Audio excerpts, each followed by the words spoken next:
Good morning student. तो हमने last में क्वेश्चन स्वाध्याय का क्वेश्चन नंबर 1 के 4 क्वेश्चन आंसर थे वो कंप्लीट कर लिए थे। ओके, आगे देखते हैं। तो क्वेश्चन 2, जीवन में सफाई का महत्व समझाते हुए, जीवन में सफाई का महत्व समझाते हुए अपने मित्र को पत्र लिखिए। ओके, तो चलो लिखते हैं। पहले एड्रेस तो लिखिए, आप कोई भी एड्रेस डाल सकते हो। ओके, तो मैं यहाँ डालती हूँ 2 ओनली 2 कोमा साई धाम,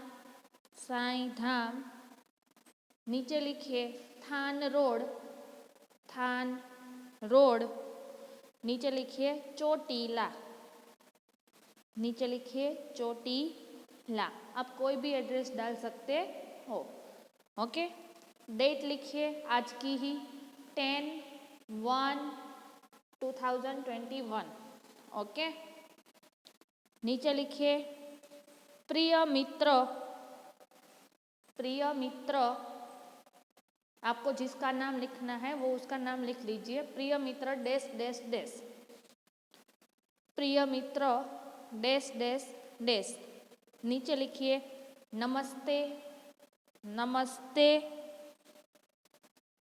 मैं यहाँ कुशल पूर्वक हूँ, मैं यहाँ कुशल पूर्वक हूँ,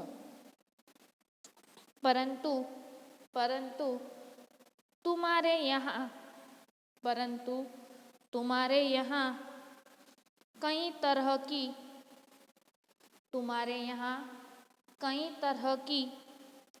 बीमारियां फैलने की खबर जानकर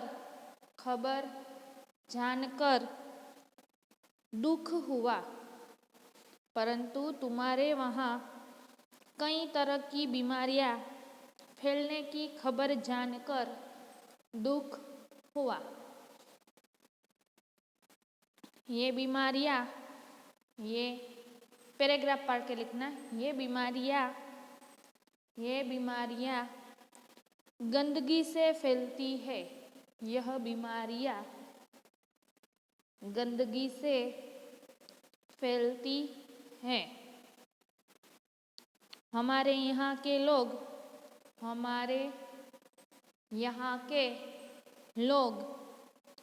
स्वच्छता का महत्व, हमारे यहाँ के लोग स्वच्छता का महत्व पूरी तरह नहीं जानते, हमारे यहाँ के लोग स्वच्छता का महत्व पूरी तरह नहीं जानते। वास्तव में स्वच्छता आरोग्य की माता है, वास्तव में स्वच्छता आरोग्य की माता है। जहाँ साफ सफाई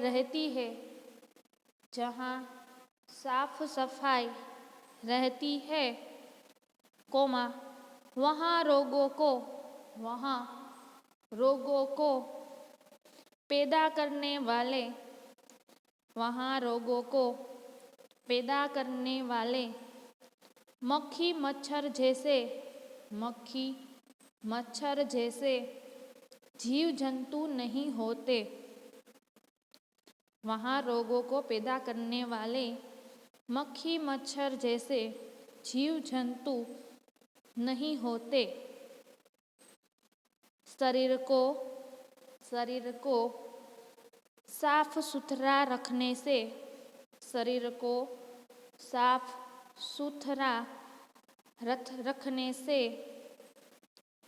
खाज खुजली जैसी त्वचा की बीमारियां नहीं होती। शरीर को साफ सुथरा रखने से खाज खुजली जैसी त्वचा की बीमारियां नहीं होती। सिर के बालों को साफ रखने से सिर के बालों को साफ रखने से उनमें जू नहीं पड़ती। सिर के बालों को साफ रखने से उनमें जू नहीं पड़ती। दांतों को स्वच्छ रखने से पायरिया नहीं होता। दांतों को स्वच्छ रखने से पायरिया नहीं होता। इस प्रकार साफ सफाई रखना बहुत जरूरी है। इस प्रकार साफ सफाई रखना बहुत जरूरी है। कहते हैं जहाँ सफाई रहती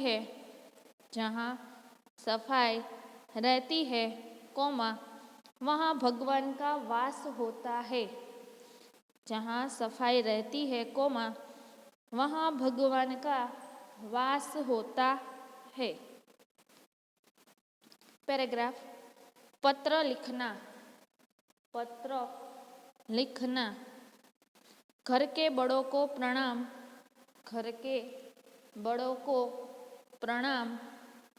और छोटों को प्यार। पैराग्राफ। तुम्हारा मित्र नीचे अपना नाम लिख डालना हिंदी में। ओके, जैसे पूजा, वैसे आपका नाम अपना लिख लाना। तो यहाँ हमारा पत्र है वो समाप्त होता है, जो जीवन में सफाई का महत्व समझाता है। एक बार रिपीट कर देते फटाफट। तो एड्रेस 5 साईधाम थान रोड चोटीला, डेट 10/1/2021। प्रिय मित्र -- नमस्ते। पैराग्राफ। मैं यहाँ कुशल पूर्वक हूँ, परंतु तुम्हारे यहाँ कहीं तरह की बीमारियाँ फैलने की खबर जानकर दुख हुआ। पैराग्राफ। ये बीमारियाँ गंदगी से फैलती है। हमारे यहाँ के लोग स्वच्छता का महत्व पूरी तरह नहीं जानते। वास्तव में स्वच्छता आरोग्य की माता है। जहाँ साफ सफाई रहती है, वहाँ रोगों को पैदा करने वाले मक्खी मच्छर जैसे जीव जंतु नहीं होते। शरीर को साफ सुथरा रखने से खाज खुजली जैसी त्वचा की बीमारियां नहीं होती। सिर के बालों को साफ रखने से उनमें जू नहीं पड़ती। दांतों को स्वच्छ रखने से पायरिया नहीं होता। इस प्रकार साफ सफाई रखना बहुत जरूरी है। कहते हैं जहाँ साफ सफाई रहती है, वहाँ भगवान का वास होता है। पैराग्राफ।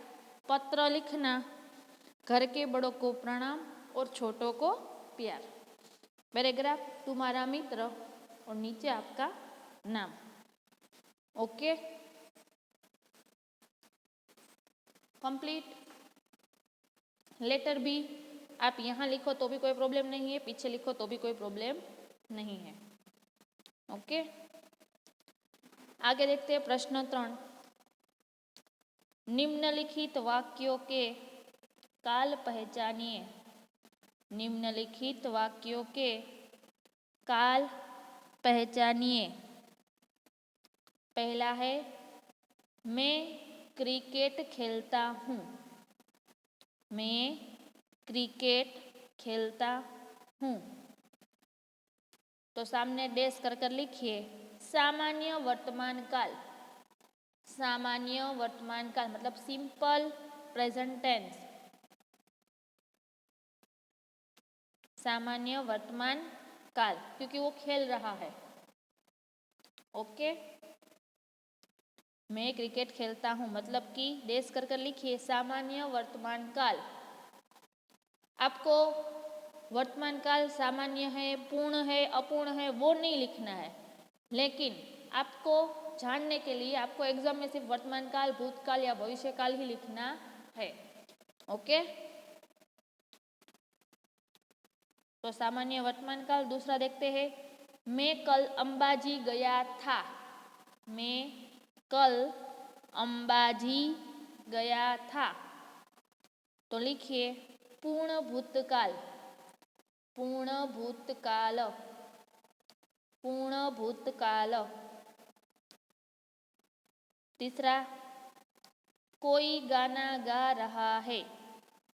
कोई गाना गा रहा है मतलब गाने की प्रक्रिया है वो अभी खत्म नहीं हुई है, क्योंकि जो व्यक्ति ये बोल रहा है तो कोई गाना मतलब कोई गा रहा है ऐसा बोल रहा है, तो वो लड़का है या लड़की है वो अभी उसका गाना गा रहे हैं।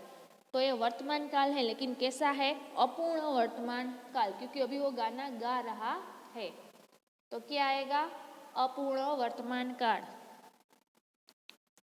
अपूर्ण वर्तमान काल। चौथा, आज ठंड ज्यादा होगी। आज ठंड ज्यादा होगी। तो सामान्य भविष्य काल, सामान्य भविष्य काल। आगे, कल हम स्कूल से प्रवास जा रहे हैं। कल हम स्कूल से प्रवास जा रहे हैं। तो है आया उसका मतलब ही है कि वर्तमान काल है, लेकिन कैसा वर्तमान काल है? जो अभी पूर्ण नहीं हुआ है। ओके, तो अपूर्ण वर्तमान काल आएगा, अपूर्ण वर्तमान काल। कल हम स्कूल से प्रवास जा रहे हैं, डेश करके लिखिए अपूर्ण वर्तमान काल। छठा, परसों कश्मीर में हिम वर्षा हुई। परसों कश्मीर में हिम वर्षा हुई। तो सामान्य भूतकाल, सामान्य भूतकाल, सामान्य भूतकाल। रिपीट कर लेते हैं फटाफट। मैं क्रिकेट खेलता हूँ, डेश कर सामान्य वर्तमान काल। मैं कल अंबाजी गया था, तो पूर्ण भूतकाल। तीसरा है, कोई गाना गा रहा है, तो अपूर्ण वर्तमान काल। आज ठंड ज़्यादा होगी, तो सामान्य भविष्य काल। कल हम स्कूल से प्रवास जा रहे हैं, अपूर्ण वर्तमान काल। और परसों कश्मीर में हिम वर्षा हुई, तो सामान्य भूतकाल। ओके, अब है क्वेश्चन नंबर 4, काल परिवर्तन कीजिए। काल परिवर्तन कीजिए। तो पहला है, मैं बाजार गया। मैं बाजार गया, तो उसको भविष्य काल में लिखना है। तो लिखिए मैं बाजार जाऊंगा। मैं बाजार जाऊंगा। मैं बाजार जाऊंगा। दूसरा, मंदिर में पूजा होगी, तो इसका भूतकाल लिखना है। मंदिर में पूजा होगी, तो इसका भूतकाल लिखना है। तो लिखिए मंदिर में पूजा होगी, मंदिर में पूजा हुई। मंदिर में पूजा हुई। मंदिर में पूजा हुई। हुई। ओके। तीसरा, शिमला में हिम वर्षा हुई, तो ये भूतकाल है, उसका हमें भविष्यकाल करना है। तो शिमला में हिम वर्षा होगी। शिमला में हिम वर्षा होगी। शिमला में हिम वर्षा होगी। चौथा, मैंने पढ़ाई की, वर्तमान काल है? नहीं है, तो उसका हमें वर्तमान काल करना है। तो मैं पढ़ाई करता हूँ। मैं पढ़ाई करता हूँ। तो पहला है मैं बाजार गया, तो मैं बाजार जाऊंगा। मंदिर में पूजा होगी, तो मंदिर में पूजा हुई। शिमला में हिम वर्षा हुई, तो शिमला में हिम वर्षा होगी। और मैंने पढ़ाई की, तो मैं पढ़ाई करता हूँ। मैं पढ़ाई करता हूँ। आगे देखते हैं भाषा सज्जता। पढ़िए और समझिए, लेकिन आपको ये तीनों कहावतें लिखनी है अर्थ के साथ फिर बुक में। ओके, तो पहली है, एक म्यान में दो तलवार नहीं समा सकती। एक म्यान में दो तलवार नहीं समा सकती, मतलब कि एक वस्तु के दो समान अधिकार नहीं हो सकते। एक वस्तु हो तो उसके दो समान अधिकार नहीं हो सकते। यदि दो महत्वाकांक्षी लीडर एक पार्टी में रहेंगे, दोनों अच्छे आदमी एक ही पार्टी में रहेंगे, तो सदा टकराव की स्थिति रहेगी, दोनों आपस में लड़ाई करेंगे, क्योंकि एक म्यान में दो तलवार नहीं समा सकती। ओके, दूसरा है, खोदा पहाड़ निकली चूहिया। अधिक मेहनत करना या लाभ कम। अधिक मेहनत, बाद में लाभ कम। इतनी सारी मेहनत की लेकिन बाद में कुछ नहीं मिला। तो इसका एग्जाम्पल में लिखा है, ज़्यादा मुनाफे के लिए, ज़्यादा पैसे कमाने के लिए उसने बड़ी होटल बनाई थी, पर पूरे साल में उनको नाम मात्र का ही मुनाफा हुआ, मतलब थोड़ा सा ही लाभ हुआ। इसे तो कहते हैं कि खोदा पहाड़ निकली चूहिया। तीसरा है, जिसकी लाठी उसकी भैंस, मतलब कि शक्तिशाली की ही जीत होती है। तो सेठ जी ने अपने निर्दोष नौकर पर चोरी का इल्जाम लगाकर उसे 2 साल के लिए जेल भिजवा दिया। किसी ने ठीक ही कहा है, जिसकी लाठी उसकी भैंस। अब उपयुक्त अभ्यास के आधार पर निम्नलिखित कहावतों के अर्थ देकर वाक्य में समझाइए। तो वो 3 तो आपको लिखने ही है, बाद में ये सब लिखने हैं। तो पहला लिखते हैं, चांद पर थूका मुंह पर गिरा। चांद पर मतलब चांद कहाँ होता है? ऊपर, लेकिन वहां थूका तो गिरा कहाँ? अपने मुंह पर। तो लिखिए,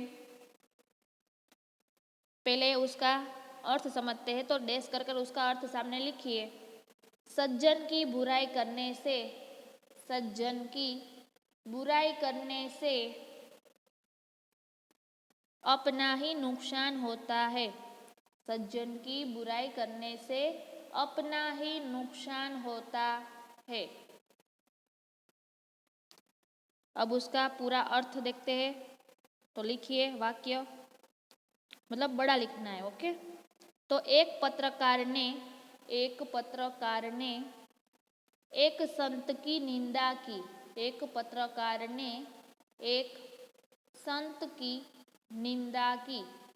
एक पत्रकार ने एक संत की निंदा की। उसने उनके बारे में कई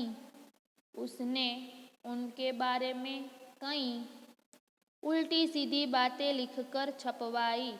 उसने उनके बारे में कई उल्टी सीधी बातें लिखकर छपवाई।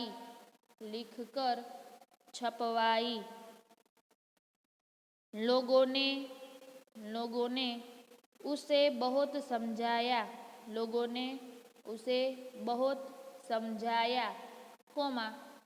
पर वह नहीं माना और संत को बदनाम करता रहा। एक दिन वह संत के कट्टर अनुयायियों के हाथ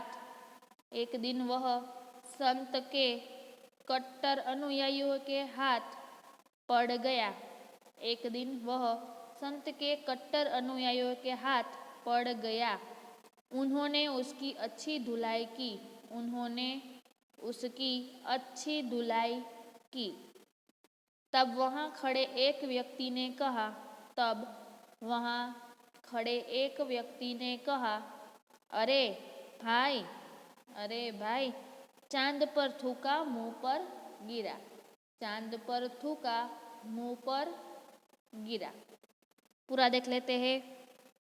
चांद पर थूका मुंह पर गिरा का अर्थ है सज्जन की बुराई करने से अपना ही नुकसान होता है। वाक्य, एक पत्रकार ने एक संत की निंदा की। उसने उनके बारे में कहीं उल्टी सीधी बात लिखकर छपवाई। लोगों ने उसे समझाया पर वह नहीं माना और संत को बदनाम करता रहा। एक दिन वह संत के कट्टर अनुयायियों के हाथ पड़ गया। उन्होंने उसकी अच्छी धुलाई की। तब वहां खड़े एक व्यक्ति ने कहा, अरे भाई, चांद पर थूका मुंह पर गिरा।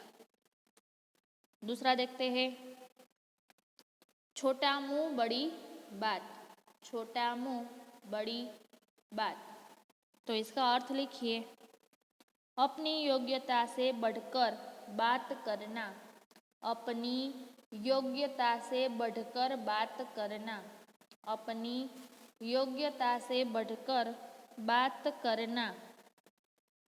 तो नीचे लिखिए, मुनीम को लड़की की शादी करनी थी। मुनीम को लड़की की शादी करनी थी। उसने एक शानदार हॉल में शादी रखी। उसने एक शानदार हॉल में शादी रखी और 5 सितारा होटल में भोजन रखा। और 5 सितारा होटल में भोजन रखा। उसके मुंह से इन सारे आयोजनों की बात सुनकर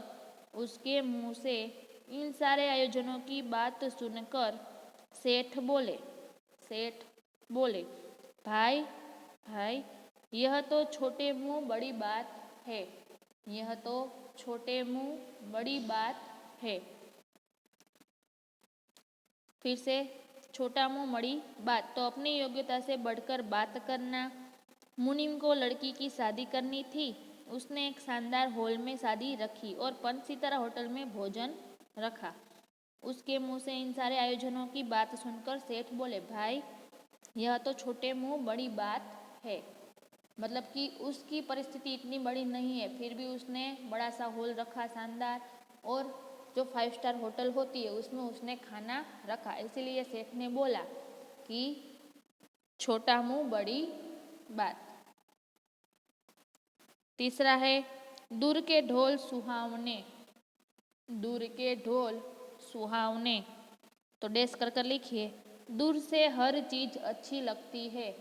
दूर से हर चीज अच्छी लगती है।